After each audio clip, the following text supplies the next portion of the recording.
মূলধন বাজেটিং এর পদ্ধতিসমূহ।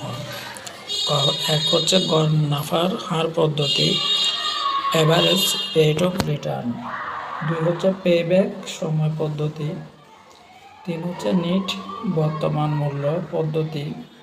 4 অভ্যন্তরীণ মুনাফার হার পদ্ধতি। গড় মুনাফার হার মূলধন বাজেটিং এর একটি সহজ পদ্ধতি হলো এটি। এখানে বার্ষিক গড় নিট মুনাফাকে গড় বিনিয়োগ দিয়ে ভাগ করলে গড় মুনাফার হার পাওয়া যায়।